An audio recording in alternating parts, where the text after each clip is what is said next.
அருட்பெருஞ்சோதி அருட்பெருஞ்சோதி தனிப்பெரும் கருணை அருட்பெருஞ்சோதி. எல்லா உயிர்களும் இன்புற்று வாழ்க, வள்ளல் மலரடி வாழ்க வாழ்க. கொல்லா விரதம் குவள எல்லாம் ஓங்குக, நல்லோ நினைத்த நலம் பெறுக, நன்றி நினைத்து எல்லோரும் வாழ்க இசைந்து. உலக மக்களே, அறிவார்ந்த அன்பர்களே, ஆண்மநேய ஒருமைப்பாடுடைய அன்பர்களே, வல்லப்பமான நமக்கு அருளிய திருவிற்பாவில் 3ஆம் திருமுறையில் பதிகம் 17 காதல் சிறப்புக்கு அதுவா மாண்பு, காதல் சிறப்புக்கு அதுவா மாண்பு என்ற பதிகத்தில் இருக்கின்ற பாடலுடைய விளக்கங்களை பார்த்து கொண்டிருக்கிறோம். மொத்தம் அந்த பதிகத்திலே 12 பாடல்கள். நேற்று வரை 11 பாடல்களுடைய விளக்கங்களை பார்த்திருக்கிறோம். இன்று இறுதியான பாடல் 12வது பாடல். இந்த பாடலுடைய விளக்கத்தை பார்ப்பதற்கு முன்னால் ஒரு சிறிய முன்னுரை. ஒவ்வொரு பாடலுக்கும் விளக்கம் பார்ப்பதற்கு முன்னால் ஒரு முன்னுரை வழங்க வேண்டிய கட்டாயத்தில் இருக்கிறோம். காரணம், இந்த பிரபஞ்சம் தோன்றிய காலத்திலிருந்தே சமயங்களும் மதங்களும் மார்க்கங்களும் தோன்றிவிட்டன. இது தோற்றுவித்தவர்கள் இறைவனை பல உருவங்களாக படைத்து வழிபட ஆரம்பித்து விட்டார்கள். மக்களையும் வழிபட செய்து விட்டார்கள். இறைவனை பல பெயர்களில் அழைத்து கொண்டு பல உருவங்களை அமைத்து அதற்கேற்றபடி ஆலயங்களை அமைத்து, ஆலயங்கள் அமைத்த பிறகு வழிபாட்டு முறைகளை அமைத்து வழிபட செய்து விட்டார்கள். அதன் பிறகு இந்த 4 யுகங்கள் முடிந்தவுடனே கிரேத யுகம், திரேத யுகம், துவார யுகம், கலியுகம், இந்த 4 யுகங்கள் முடிந்தவுடனே சமரச சுத்த சன்மார்க்கத்தை அருட்பெருஞ்சோதி ஆண்டவர் நிறுவி அதை தன் மகன் கையில் ஒப்படைப்பதற்காக ஒரு மகனை ஒரு தாயின் வழியாக இந்த மண்ணுலகை வருவிக்க செய்தார்கள். வல்லப்பமான குழந்தை இறைவன், நமது குழந்தை இறைவன் குழந்தையாக இருக்கும் பொழுது, மறைப்பு நிலையில் இருக்கும்போது, அந்த காலகட்டங்களில் சமயங்களும் மதங்களும் மார்க்கங்களும் சூழ்ந்து கொண்டிருந்தன. அந்த நிலையில் நமது இறைவன் வல்லப்பமானவர்கள் இறைவனை எப்படி பாடினார்கள் என்பதை நாம் 3ஆம் திருமுறையிலே பார்த்து கொண்டிருக்கிறோம். 4 திருமுறை வரைக்கும் சமயங்களையும் மதங்களையும் மார்க்கங்களையுமே சார்ந்து இறைவனை வழிபட்டார் என்பதே திருவெட்பாவில் நாம் கண்ட உண்மை.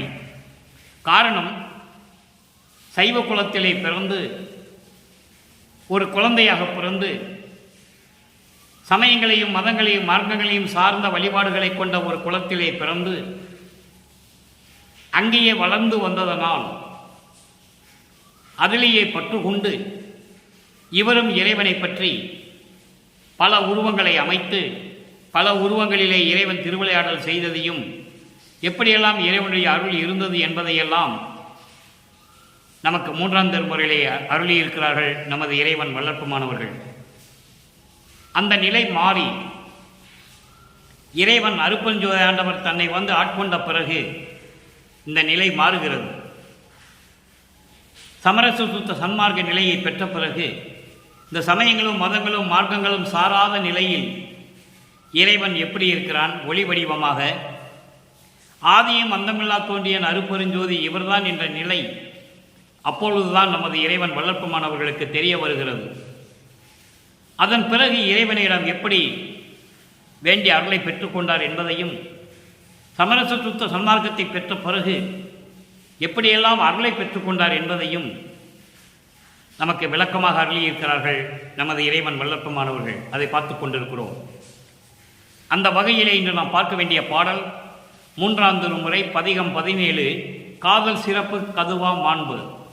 அதாவது இறைவன் மீது கொண்டுள்ள காதலுடைய சிறப்பு என்ன என்பதையும், அந்த காதல் குற்றமற்ற காதல், உண்மையான காதல் என்ற சிறப்பையும் ஒவ்வொரு பாடலிலும் நமக்கு அருளியிருக்கிறார்கள். தன்னை தலைவியாகவும் இறைவனை தலைவனாகவும் உருவகப்படுத்தி வர்ணனை செய்து அந்த இறைவன் மீது கொண்டுள்ள காதலை நான் கனவில் கூட விடமாட்டேன் என்று சொல்லி தோழியிடம் சொல்ல, அதாவது செவிலித்தாயிடம் சொல்ல, செவிலித்தாய் தாயிடம் வந்து சொல்ல, தாய் சொல்லுகிறாள், நான் சொல்லுவதை அவர் கேட்கவில்லை, அவனுக்கு உண்ண உணவு இல்லை, உடுக்க உடை இல்லை, இருக்க இடம் இல்லை, அப்படிப்பட்டவனை காதலித்து நீ மனம் செய்து கொண்டு என்ன செய்யப் போகிறாய் என்று நான் என் மகளிடம் சொன்னேன். அவள் கேட்ட பாடில்லை என்று சொல்வத என்ற அந்த நிலை வரைக்கும் 3ஆம் திருமுறை.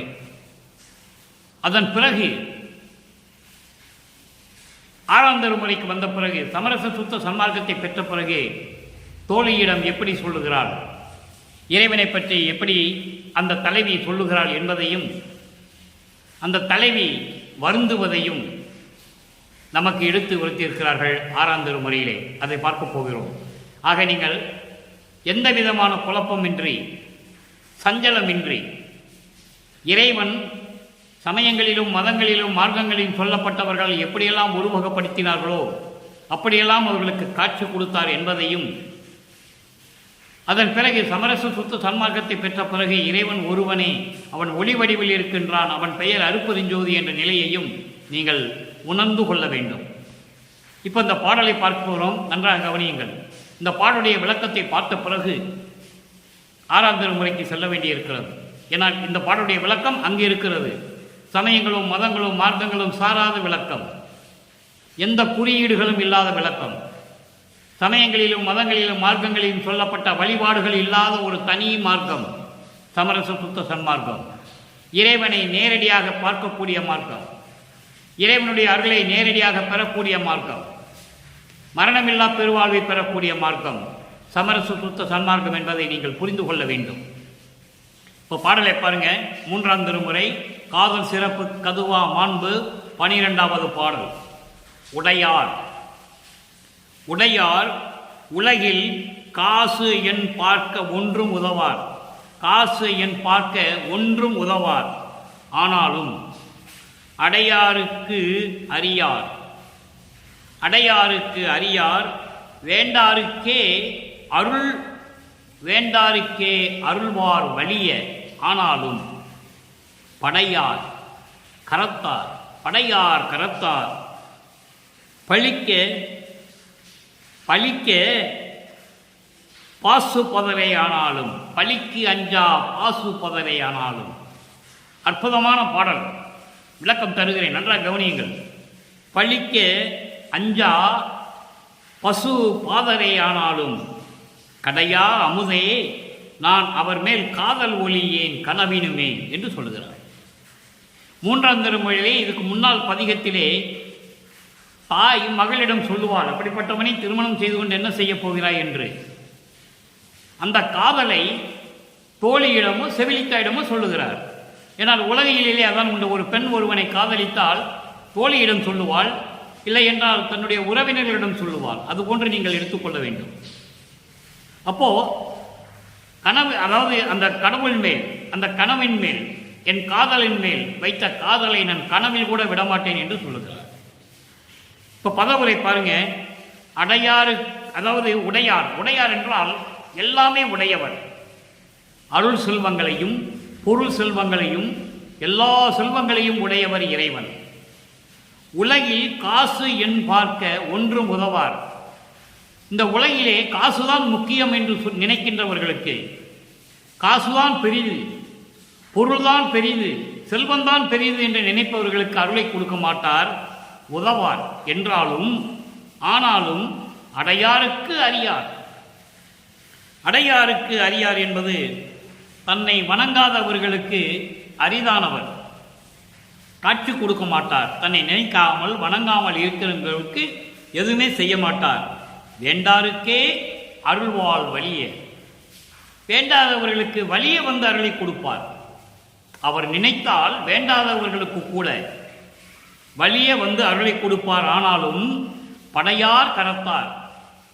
படையார் கரத்தார் என்பது ஆயுதங்களை கரங்களிலே ஏந்தியவர். சூலாயுதம், உடுக்கை, பாசுபதர்.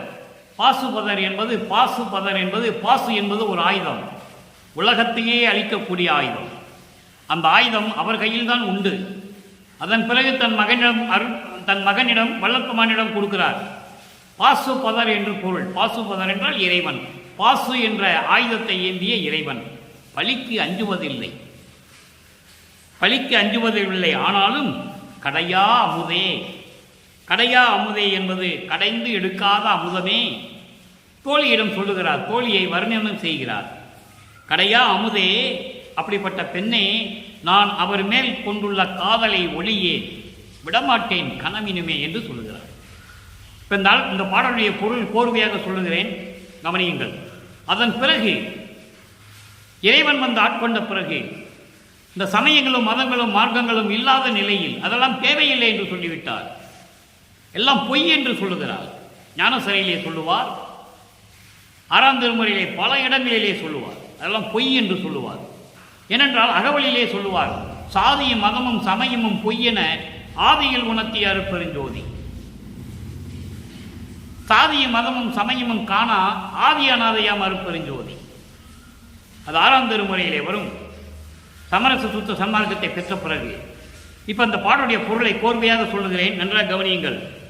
எல்லா செல்வங்களையும் கொண்ட இறைவன் என்றாலும், அருள் செல்வம் பொருள் செல்வம் எல்லா செல்வங்களையும் கொண்ட இறைவன் என்றாலும், உலகியலிலே பணம்தான் முக்கியம் என்று சம்பாதிக்கக்கூடிய மக்களுக்கு, சம்பாதிக்கக்கூடியவர்களுக்கு ஒன்றுமே உதவ மாட்டார். அவர் அருளை கொடுப்பார். எப்படி? வணங்காதவர்களுக்கு அரிதானவர். ஆனால் அதே நிலையில் வேண்டாதவர்களுக்கு கூட விரும்பி அருளை கொடுப்பார். வேண்டாதவர்களுக்கு கூட விரும்பி அருளை கொடுப்பார். அப்படிப்பட்டவர் என்றாலும் ஆயுதங்களை கையிலே ஏந்தி கொண்டு படையார் கரத்தார் என்று சொல்லுவார். படையார் கரத்தார் என்பது ஆயுதங்கள் எல்லாம் கையிலே ஏந்தி கொண்டு இருந்த இறைவன் என்றாலும், பலிக்கு அஞ்சாதவர் என்றாலும் சரி, பாசுபதரானாலும் சரி, பாசு என்ற ஒரு ஆயுதத்தை கையில் வைத்துக் கொண்டிருக்கின்ற இறைவனானாலும் சரி, அவர் மேல் இருக்கின்ற காதலை நான் விடமாட்டேன் என்று சொல்லி தோழியிடம் சொல்லுவது போல இந்த பாடலை நமக்கு அருளி இருக்கிறார்கள் நமது இறைவன் வல்லற்பமானவர்கள். இப்போ அந்த நிலைகள் எல்லாம் மாற வேண்டும். ஏனென்றால் எல்லாம் இறைவனை எல்லா செல்வங்களையும் அருள் செல்வங்களையும் உடையவர் என்று சொல்லிவிட்டார். அதோடு மட்டுமல்ல, உலகில் பணம் சம்பாதித்துதான் முக்கியம், பொருள் செல்வம் தான் தேவை என்று சொல்கின்றவர்களுக்கு உதவ மாட்டார். அதே போன்று தன்னை வணங்காதவர்களுக்கு அருளை கொடுக்க மாட்டார். ஆனால் அதே நிலையில் வேண்டாதவர்களுக்கு கூட விரும்பி அருளை கொடுப்பார். படையார் கரத்தார், ஆயுதங்களை ஏந்தியவர். பாசுபதம் என்ற ஒரு ஆயுதத்தை இருப்பதனால் அவருக்கு பாசுபதர் என்ற பெயர் உண்டு. உலகத்தையே அழிக்கக்கூடிய அந்த ஆயுதம், அப்படிப்பட்ட ஆயுதம் நம் இறைவனிடம் உண்டு என்று சொல்லுகிறார். இதே இறைவனை சமயங்களையும் மதங்களையும் மார்க்கங்களையும் கடந்த நிலையில் சமரச சுத்த சன்மார்க்கம் என்ற ஒரு தனி மார்க்கம் ஏற்பட்ட பிறகு எப்படி தலைவி தோழியிடம் சொல்லுகிறாள் என்பதை நாம் பார்க்க போகிறோம்.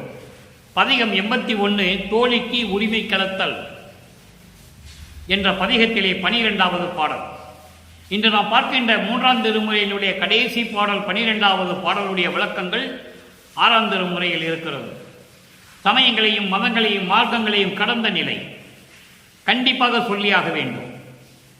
ஏனென்றால் வல்லற்பமானவர்கள் அந்த நிலையில் இருந்தார் என்று சொல்லுகிறார்களே தவிர, அதை தேவையில்லை என்று சொல்லும் பொழுது அதை விட்டுவிட வேண்டும். இறைவனை சொல்லுகிறார், நம்மளை படைத்த இறைவனை சொல்லுகிறார், அது தேவையில்லை மக்களே உங்களுக்கு என்று சொல்லும்போது அதை விட்டுவிட வேண்டும். அந்த நிலையை பார்க்க போகிறோம்.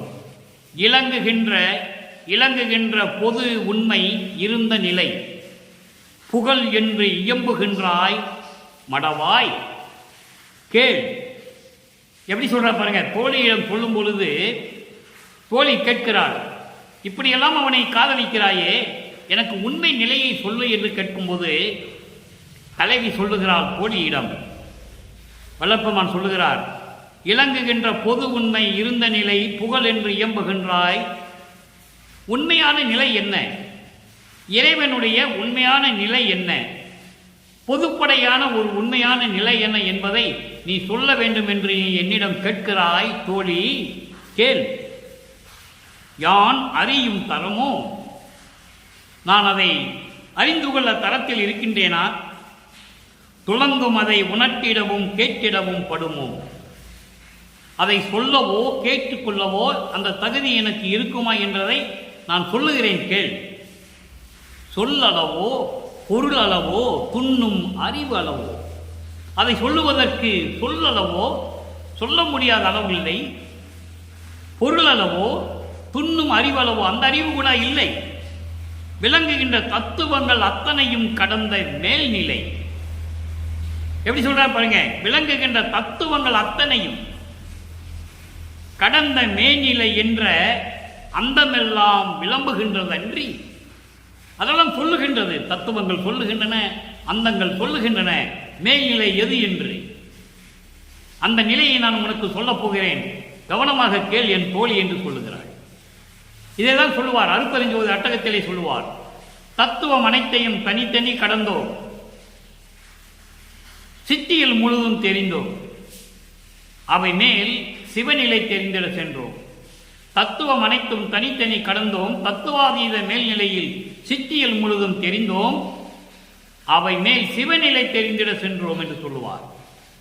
அண்டங்களை விட்டு ஒரு நொடிப்பொழியில் செல்லுகின்றவர் நமது இறைவன் வல்லப்பமானவர்கள் என்பதை இங்கே நான் பதிவு செய்ய கடமைப்பட்டிருக்கிறேன். அப்படி இருக்கின்ற அந்த மேல்நிலை என்ற அந்தமெல்லாம் விளம்புகின்றதன்றி வளம் கொள்ளும் மேல்நிலையின் உண்மை எது என்றால் மௌனம் சாதிப்பதன்றி வாய் திறப்பதில்லையே. மௌனமாக சாதிக்கின்றன, வாய் திறந்து பேசுவதில்லை. அவ்வளவு மேல்நிலையில் இருக்கின்றவன் இறைவன். தத்துவங்களை கடந்து அந்தங்களை கடந்து அந்த மேல்நிலையில் இருக்கின்ற இறைவன் இந்த அந்தங்களும் தத்துவங்களும் சொல்லுகின்றன, எங்களை எல்லாம் கடந்து இறைவன் சென்று விட்டார் என்றே தவிர உண்மையான நிலை எது என்று கேட்டால் மௌனம் சாதிக்கின்றன என்ற நிலையை தோழியிடம் சொல்லுகிறாள். அடுத்து பாருங்க, அப்போ இறைவனுடைய நிலையை சொல்லியாச்சு. எப்படிப்பட்ட இறைவன்? யாராலையும் சொல்ல முடியாத உண்மை நிலையை, மேல்நிலையை சொல்ல முடியாத இறைவன் அந்த நிலையில் இருக்கிறான் என்ற நிலையை வல்லப்பமான் இங்கே நமக்கு அருளி இருக்கிறார்கள். அதை தான் சொல்லுவார். அதே போன்று சரியையும் கிரியையும் யோகம் ஞானம் இந்த 4 நிலைகளையும் எப்படி கடந்தார் என்று சொல்லுவார்.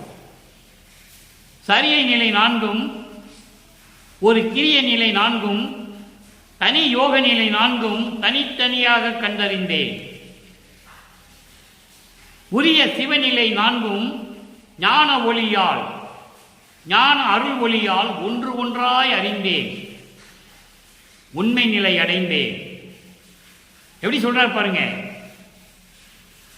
அடுத்து சொல்வார் பாருங்க, அரிய சிவ அனுபவத்தால் ஆனந்த நிலைகளையும் ஒன்று ஒன்றாய் கடந்தேன், அவை மேல் பெரிய சிவ அனுபவத்தால் சுத்த சன்மார்க்கம் பெற்றேன், இரவாமை உற்றேன் கான் கோழி என்று சொல்வார். அப்படி நிலைகளையெல்லாம் கடந்துதான் இறைவனுடைய நிலையை அடைய முடியும் என்று சொல்லுகிறார். அங்கதான் நான் சுத்த சன்மார்க்கத்தை பெற்றேன் என்று சொல்லுகிறார். அங்கதான் இரவாமை உற்றேன் என்று சொல்லுகிறார். அடுத்து ஒரு பதியம் 82 அருட்பெருஞ்சோதி அடைவு 12வது பாடல். இறைவனை வள்ளற்பெருமானை எப்படியெல்லாம் வானவர்கள் வந்து வணங்குகிறார்கள் என்று சொல்லுகிறார். வள்ளற்பெருமான் சாதாரண குழந்தையாக பிறந்து சாதாரண மனிதனாக இந்த மண்ணுலகிலே வாழ்ந்து எல்லாவற்றையும் பெற்றுவிட்டார் என்று சொல்வது அபத்தமானது. அவர் இயற்கையிலேயே இயற்கையின் உண்மையின் விளக்கமாகவே அருட்பெருஞ்சோதி ஆண்டவராலவே வருவிக்க உற்றவர். அதை நீங்கள் புரிந்து கொள்ள வேண்டும். எப்படி வானவர்கள் வந்து பிரம்மனும் திருமாலும் வணங்குகிறார்கள் என்பதை இந்த பாடலிலே கூறுகிறார். இந்த பாடலினுடைய விளக்கத்தை நான் அடிக்கடி கூறுவதுண்டு. ஏனென்றால் எல்லா இடங்களிலும் பொருத்தமான பாடல் இது. வாலி என்ற என்னை மாலயன் ஆதியர் வந்து அருட்பேர் ஆளி என துதித்து ஏத்த புரிந்தாய் அற்புதம். நீடூழி அன்றே என்றும் சாகா வரமும் உவந்தளித்தாய், வாலி மன்றோங்கும் அருட்பெருஞ்சோதியின் மன்னருளே. அற்புதமான பாடல்.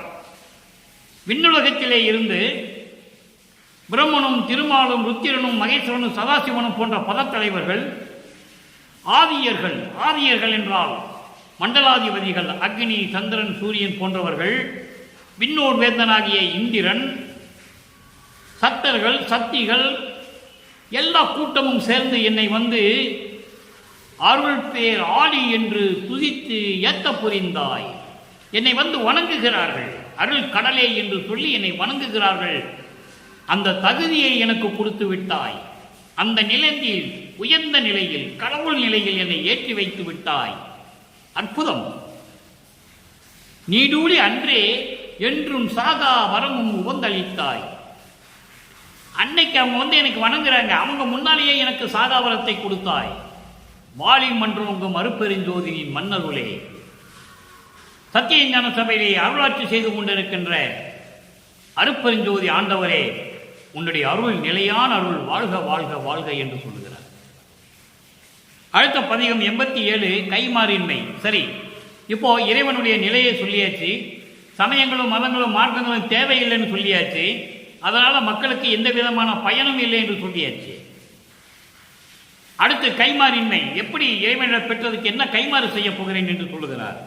12வது பாடல், 3ஆம் திருமுறையில் இருக்கிற 12வது பாடலுக்கு இவ்வளவு விளக்கம் இருக்கின்றது நண்பர்களே. மண்ணுள் மயங்கி, நல்ல கவனிங்க, மண்ணுள் மயங்கி சுழன்று ஓடும் மனத்தை அடக்க தெரியாதே, பெண்ணுள் மயலை பெருங்கடல் போல் பெருக்கி திரிந்தேன் தேயேனே, விண்ணுள் மணி போன்று அருள் ஜோதி விளைவித்து ஆண்ட என்னுடைய கண்ணுள் மணியே, இந்தனக்கு கைமாறு ஏது கொடுப்பேனே. இது பாடல். மண்ணுள் மயங்கி சுழன்று ஓடும், உன்னால் இந்த மண்ணுளுக்கு வருவிக்க உற்று இந்த மண்ணுலகிலே மயங்கி மாயைகளிலே சிக்கிக்கொண்டு, உலக விடயங்களிலே சிக்கிக்கொண்டு, இச்சைகளிலே சிக்கிக்கொண்டு, மண்ணாசை பெண்ணாசை பொன்னாசை என்ற உலகிலே சிக்கிக்கொண்டு மனத்தை அடக்க தெரியாமல்,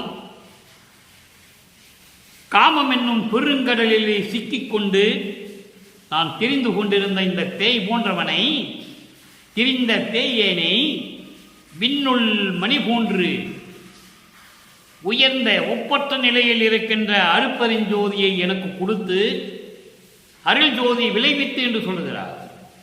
அருப்பெருஞ்சோதியை என் கையில் கொடுத்து என்னை ஆண்ட என்னுடைய கண்ணுள் மணியே, என் கண்ணின் முள் இருக்கின்ற மணி போன்ற இறைவனே, உனக்கு நான் என்ன கைமாறு செய்ய போகிறேன் என்று சொல்லி இந்த பாடலை அருளியிருக்கிறார்கள். அடுத்து பதிகம் 88 பாமாலை ஏற்றல் என்ற ஒரு பதிகம். அதிலே 12வது பாடல். எப்படியெல்லாம் இந்த 5 தொழில்களையும் பெற்றுக்கொண்டார். ஆக்கி அழித்தல் முதலாம் தொழில் ஓர் 5னையும் தேக்கி அமுது ஒரு நீசை என்றான், தூக்கி எடுத்தான் அணைத்தான், இரவாத தேகம் கொடுத்தான், சிற்றம்பலத்து என்கோ என்றால் எனது அரசன். சிற்றம்பலத்திலே இருக்கின்ற சிற்றபையிலே சத்தியஞான சபையிலே வாழ்ந்து கொண்டிருக்கின்ற, அருளாட்சி செய்து கொண்டிருக்கின்ற எனது இறைவன், என் தந்தை, எனது அரசன், படைத்தல் முதல் 5 தொழிலையும் நீயே செய்வாயாக, ஒட்டுமொத்தமாக. அதனால்தான் சொல்கிறார், தேக்கி அமுது நீசை என்றார். இந்த பிரபஞ்சம் தோன்றிய காலத்திலிருந்தே 5 தொழிலையும் தனித்தனியாக செய்தார்கள். படைக்கும் தொழிலை பிரமன் செய்து கொண்டிருந்தான், காக்கும் தொழிலை திருமால் செய்து கொண்டிருந்தான், அழிக்கும் தொழிலை யுத்திரன் செய்து கொண்டிருந்தான், மறைத்தல் தொழிலை மகேஸ்வரனும், அருள் பக்குவத்தை கொடுக்கும் தொழிலை செய்து கொண்டிருந்த சதாசிவமும் செய்து கொண்டிருந்தார்கள். இதிலே பிரம்மனுடைய ஆயுள் காலம் முடிந்தவுடனே படைக்கும் தொழிலை திருமால் சேர்த்து செய்ய வேண்டும். அதனால் திருமாலுக்கு பிரம்மனுடைய ஆயுசு சேர்த்து 2 பிரம்மாயுசு அவனுக்கு. அதன் பிறகு பிரம்மனும் திருமாலும் அவர்களுடைய நிலை முடிந்த பிறகு இந்த 2 தொழிலையும் சேர்த்து ருத்திரன் 3 தொழில்கள் செய்ய வேண்டும். இது திருவருட்பாவில் கண்ட உண்மை, பிரபஞ்சத்தின் உண்மை. அப்படி தனித்தனியாக செய்த தொழில்களை 5ஐயும் மொத்தமாக நீ செய் என்றான். ஓர் 5னையும் தேக்கி அமுதொரு நீ செய் என்றான், தூக்கி எடுத்தான் அணைத்தான். எவ்வளவு அற்புதம் பாருங்க. இந்த பிரபஞ்சம் தோன்றிய காலத்திலிருந்தே கோடான கோடி பேர்கள் தோன்றினார்கள். யாரும் இறைவனை என்னை வந்து தூக்கி எடுத்து அணைத்து முத்தமிட்டு கொஞ்சி மகிழி எனக்கு இரவாத தேகம் கொடுத்தான் என்று யாரும் சொன்னதில்லை. அதை நீங்கள் நன்றாக புரிந்து கொள்ள வேண்டும். இறைநிலையில் இருக்கின்றவர் வளர்ப்பமன் என்பதை நீங்கள் புரிந்து கொள்ள வேண்டும். 200 வருடங்களாக இதை பற்றி வளர்ப்பமனை பற்றி யாருமே பேசவில்லை. பொதுவாக பொதுப்படையாக பேசினார்கள்.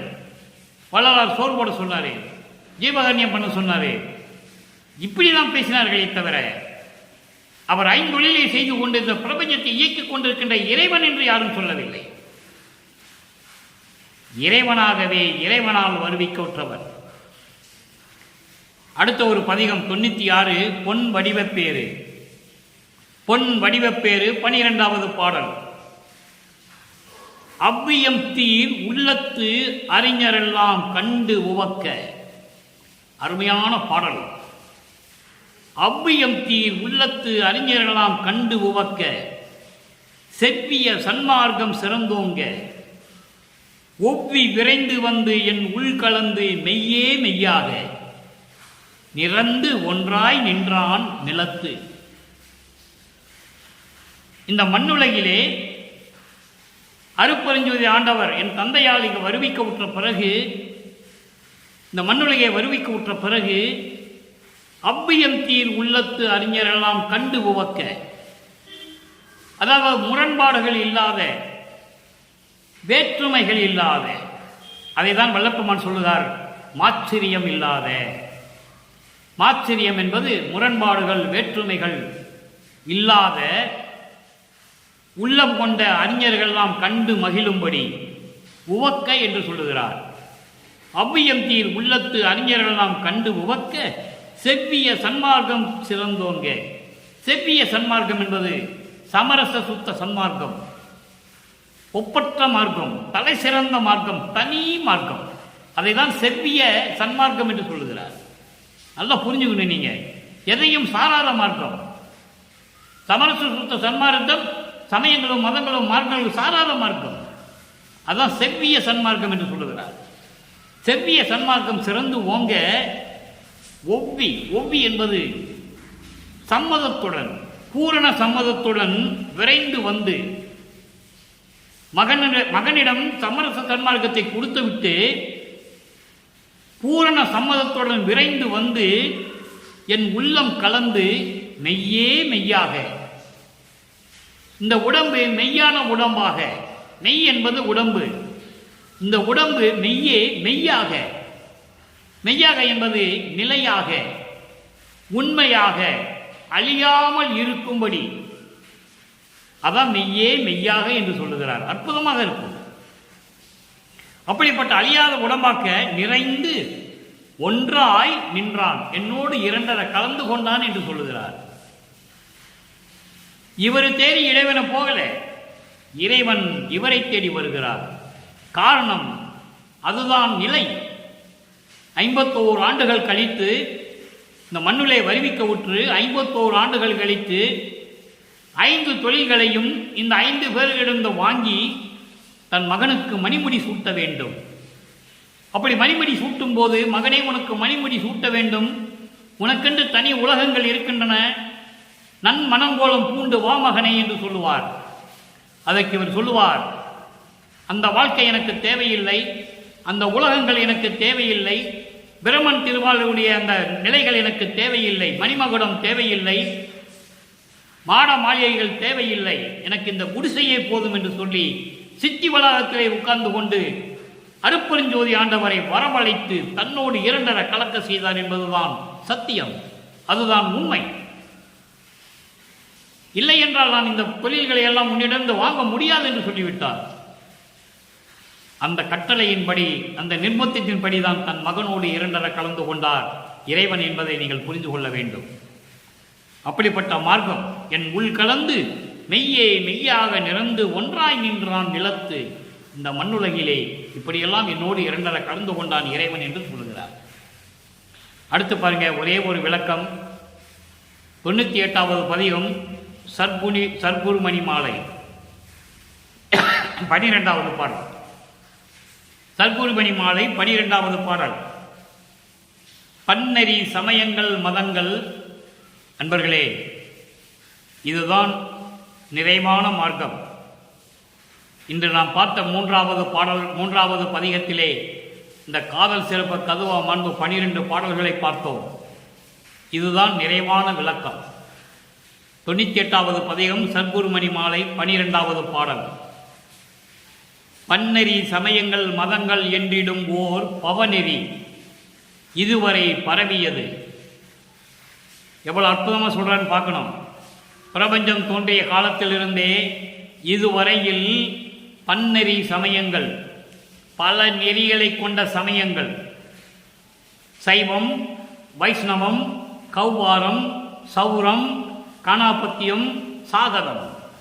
சைவம் சைவ நெறிகளை கொண்டது, சைவ சமயத்தை கொண்டது. வைணவம் விஷ்ணு சமயத்தை கொண்டது. கௌபாரம் முருகனுடைய சமயத்தை கொண்டது. சௌரம் சூரியனை வழிபட்டது. காணாபத்தியம் கணபதி தத்துவத்தை கொண்டது. சாகரம் அம்மனை பற்றி பாடியது. இதுதான் சமயங்கள். இப்படி பல வகையாக சொல்லப்பட்ட இந்த சமயங்கள் மதங்கள் என்றிடும் ஓர் பவநெறி. மதங்கள் முதலில் தோன்றியது புத்த மதம், அதன் பிறகு சமண மதம், அதன் பிறகு கிறிஸ்தவ மதம், இஸ்லாமிய மதம், எவ்வளவோ மதங்கள் தோன்றின. இந்து மதம் எல்லாத்துக்குமே தோற்றுவித்த தலைவர்கள் உண்டு. இந்து மதத்துக்கு யாரும் இல்லை. ஆக இந்த நிலையில் தோன்றிய மதங்கள், இந்த சமயங்கள் என்று சொல்லப்படுகின்ற ஒரு பவநெறி என்பது துன்பங்களை தரக்கூடிய நெறிகளை கொண்ட இந்த நெறிகளுடைய சமயங்களும் மதங்களும் இதுவரை பரவியது. பிரபஞ்சம் தோன்றிய காலத்திலிருந்தே இதுவரையும் பரவிவிட்டது. யதார்த்தமான ஒரு நிலையை வளர்ப்பமானவர்கள் நமக்கு சொல்லுகிறார்கள். உலக மக்களுக்காக இதுவரை பரவியது. அதனால் செந்நெறி அறிந்திலர். அதனால் அதை விட்டு வெளியே வர முடியவில்லை. அதனால் சமரச சுத்த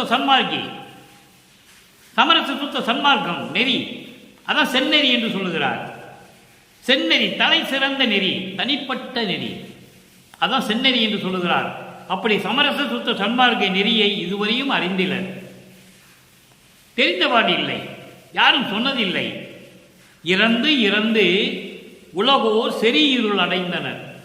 உலக மக்கள் பிறந்து இறந்து இப்படியெல்லாம் உலக மக்கள் நீங்காத அறியாமையை அடைந்தனர். அறியாமை, உண்மையை தெரிந்து கொள்ள முடியவில்லை. இயற்கை உண்மை விளக்க கடவுளாகிய உண்மை கடவுளாகிய அருட்பெருஞ்சோதி ஆண்டவரை தெரிந்த பாடில்லை, சொன்னாலும் ஏற்றுக்கொள்வதற்கில்லை. எவ்வளவு அற்புதமா சொல்றாருன்னு நீங்க புரிஞ்சுக்கணும். சரி இருள் அடைந்தனர். ஆதலில் இனி நீ புன்னெறியை தவிர்த்து, மகனிடம் சொல்லுகிறார், புன்னெறி தவிர்த்து ஒரு பொது நெறி என்னும் வான் புத்த அமுது அருள்கின்ற சுத்த சன்மார்க்க தன்னெறி செலுத்துக என்ற என் அரசே, தனி நடராஜ என் சத்குருமணியே, தனி நடராஜன் சத்குருமணியே என்று சொல்லுகிறார் அருட்பெருஞ்சோதி ஆண்டவரை. நல்லா கவனிக்கணும் நீங்க. இப்போ இப்படியெல்லாம் இந்த பன்னெறிகளும் மதங்களும் சமயங்களும் பவநெறி, அதாவது துன்பங்களையும் துயரங்களையும் பாவங்களையும் தரக்கூடிய இந்த நெறிகளை எல்லாம் இதுவரை பரவியதனால் மக்கள் சுத்த சன்மார்க்கத்தை பற்றி தெரிந்த பாடில்லை. இதனால் இந்த உலக மக்கள் பிறந்து இறந்து நீங்க முடியாத அடர்ந்த அறியாமையில் இருந்து கொண்டிருக்கிறார்கள். சொன்னாலும் ஏற்றுக்கொள்வதில்லை, புரிந்து கொள்வதில்லை. அப்படிப்பட்ட நிலையில் இந்த உலக மக்கள் இருக்கிறார்கள். அதனால் மகனே, எப்படி சொல்ற பாருங்க மகன்கிட்ட, அதனால் மகனே இனி நீ புன்னெறி தவிர்த்து, இந்த சமயங்களையும் மதங்களையும் மார்க்கங்களையும் எல்லாம் தவிர்த்து, அதான் புன்னெறி என்று சொல்லுகிறார். இழிந்த நெறிகள், துன்பங்களையும் துயரங்களையும் தரக்கூடிய இந்த நெறிகளை எல்லாம் தவிர்த்து மகனே ஒரு பொது நெறி என்னும், ஒரு பொது நெறி என்னும், பொது நெறி என்னும் என்றால் பொதுவான சமரசமான நெறி என்று சொல்லக்கூடிய சுத்த சன்மார்க்க சத்திய நெறியை வானமுது புத்தமது அருள்கின்ற என்று சொல்லுகிறார். புத்தமது அருள்கின்ற இந்த பொது நெறி, உண்மை நெறியான சுத்த சமரச சுத்த சன்மார்க்க நெறியை நீ செலுத்துக, மக்களிடம் சொல்லி நீ அருளாட்சி செய்ய வேண்டும், மக்களிடம் தெரியப்படுத்த வேண்டும் என்று சொல்லி இறைவன் தன்னிடம் சொன்னதாக, என்னிடம் சொன்ன என்ற என் அரசே, தனி நடராஜ என் சத்குருமணியே. தனி நடராஜன் என்பது அருட்பெருஞ்சோதி. மார்க்கத்தையே தனி மார்க்கம் என்று சொல்லுகிறார், இறைவனையே தனி நடராஜன் என்று சொல்லுகிறார். சிதம்பரத்தில் இருக்கின்ற நடராஜன் அல்ல, அவன் சமயங்களையும் மதங்களையும் மார்க்கங்களையும் சேர்ந்த நடராஜன். நல்லா புரிஞ்சுக்கணும் நீங்க. அங்க போனா சிவாய நமன் சொல்லலாம், நமச்சிவாயன்னு சொல்லலாம், சிவசிவான்னு சொல்லலாம், என்ன வேணாலும் சொல்லலாம், எப்படி வேணா இருக்கலாம், என்ன வேணாலும் சாப்பிடலாம். ஆனால் இங்கே சமரச சுத்த சன்மார்க்கத்துக்கு வந்த பிறகு அருப்பெருஞ்சோதி என்று சொல்ல வேண்டும். அருப்பெருஞ்சோதி என்று சொன்னால் இப்படிதான் வாழ வேண்டும், இப்படிதான் ஒழுக்கத்தோடு இருக்க வேண்டும், புலையும் கொலையும் தவிர்க்க வேண்டும், ஜீவகாரணிய ஒழுக்கத்தில் இருக்க வேண்டும், இந்திரிய ஒழுக்கம், கர்ண ஒழுக்கம், ஜீவ ஒழுக்கம், ஆன்ம ஒழுக்கம் என்ற ஒழுக்கங்களை முடிந்த வரையில் கடைபிடிக்க வேண்டும். இப்படிப்பட்ட நிலைகள் எல்லாம் சமரச சுத்த சன்மார்க்கத்தில் உண்டு. அவனுடைய தலைவன் தான் தனி நடராஜன். தனி நடராஜன் என்பது அருட்பெருஞ்சோதி, என் சத்குருமணியை என்று சொல்லி இந்த பாடலை நிறைவு செய்து இந்த பதிகத்தை நிறைவு செய்கிறார்கள் வல்லற்பமானவர்கள். ஆக அன்பார்ந்த அன்பர்களே, சமயங்களும் மதங்களும் மார்க்கங்களும் இனி தேவையில்லை என்ற நிலையை உணர்த்தும் போது வல்லற்பமானவர்கள் ஏற்கனவே தினமும் கூறிக்கொண்டிருக்கிறோம். ஒவ்வொரு பாடலுடைய விளக்கம், ஒவ்வொரு பாடலின் விளக்கம் வரும்போது இதை சொல்லிதான் ஆக வேண்டும். 1ஆம் திருமுறையிலிருந்து 5ஆம் திருமுறை வரைக்கும் விளக்கம் சொல்லும்போது சமயங்களும் மதங்களும் மார்க்கங்களும் சார்ந்த நிலையில்தான் அன்றைய நிலையில் நமது இறைவன் வல்லற்பமான இறைவனை வேண்டினார் என்பதுதான் உண்மை. அதன் பிறகு இது தேவையில்லை என்று சொல்லும் பொழுது அதை விட்டுவிட வேண்டும். அதுதான் சத்தியம், அதுதான் தர்மம், அதுதான் நீதி. சமரச சுத்த சன்மார்க்கத்தை பெற்ற பிறகு அதை விட்டுவிட வேண்டும். அந்த வழிபாட்டு முறைகளை ஒழித்து விட வேண்டும். அப்படி இருந்தால் இறைவன் அருள்வார், இறைவன் முன்னிடம் வருவார், நீ சொல்லுவதை கேட்பார் என்று சொல்லுகிறார். என்ன வேணால் வாங்கிக் கொள்ளுங்கள், அவ்வளவு வைத்திருக்கிறான், எடுக்க எடுக்க குறையாது என்று சொல்லுகிறார். எனவே அன்பர்களே, நீங்களும் அந்த நிலையில் இருந்து கொண்டு சமரச சுத்த சன்மார்க்கத்தில் இருந்து கொண்டு புலையும் கொலையும் தவிர்த்து சைவ நெறிகளையே பின்பற்றி எந்த சமயங்களும் மதங்களும் மார்க்கங்களும் குறியீடு இல்லாமல், குறுக்கீடுகள் இல்லாமல் இறைவனை வழிபட வேண்டும். சித்தி வளாகத்திலே அந்த அகல் விளக்கை வெளியே எடுத்து வைத்து இந்த தீபத்திலே இறைவன் இருக்கின்றான், வழிபடுங்கள், ஆராதனை செய்யுங்கள், ஞானசரியை பழியுங்கள் என்று சொன்னாரே தவிர விபூதி பூசுங்கள், பூ போடுங்கள், ஊதுவத்தி கொடுத்துங்கள், குத்து விளக்கு ஏற்றுங்கள் எல்லாம் என்று அவர் சொல்லவில்லை. காரணம், அறியாமல் செய்து கொண்டிருக்கிறார்கள் என்பதுதான் உண்மை. இதை ஏற்றுக்கொள்வதற்கு மனம் கஷ்டமாக தான் இருக்கும், அதற்கு வேறு வழி இல்லை. சுத்த சன்மார்க்கத்தை சொல்லியாக வேண்டுமே. மற்றவர்கள் மனது வருத்தப்படுவார்கள் என்றால் அதை சொல்லாமல் இருக்க முடியாது. வள்ளலார் ஊழியன் சொல்லிதான் ஆக வேண்டும். ஏற்றுக்கொள்வதும் ஏற்றுக்கொள்ளாததும் அவர்களுடைய சுதந்திரம். அதை விட்டுவிட்டு சொல்லாமல் இருக்க முடியாது. சொல்ல வேண்டியது நமது கடமை. இறைவன் திருவெட்பாவிலே சொன்னதை மக்களுக்கு சொல்ல வேண்டியது நமது கடமை. அதை சொல்லிதான் ஆக வேண்டும். எனவே அப்படி நிலையில் இருந்து கொண்டு இறைவனை வணங்கி சமரச சுத்த சன்மார்க்க கொள்கைகளை பின்பற்றி இறைவனிடம் வேண்டி அருட்பெருஞ்சோதி அருட்பெருஞ்சோதி தனிப்பெருங்கண்ணை அருட்பெருஞ்சோதி என்ற மகாமந்திரத்தை உச்சரித்து இறைவனுடைய அருளையும் பொருளையும் பெற்றுக்கொண்டு நீங்களும் மனைவி, பிள்ளைகள், உறவினர்கள் எல்லாரும் நோயற்ற வாழ்வில் வாழ வேண்டும் என்று சொல்லி இறைவனோடு தயவையும் கருணையும் வாழ்த்தி இந்த வள்ளலார் ஊழியன் விடைபெறுகிறேன். மீண்டும் நாளை சந்திப்போம். நன்றி, வணக்கம். அருட்பெருஞ்சோதி அருட்பெருஞ்சோதி தனிப்பெரும் கருணை அருட்பெருஞ்சோதி.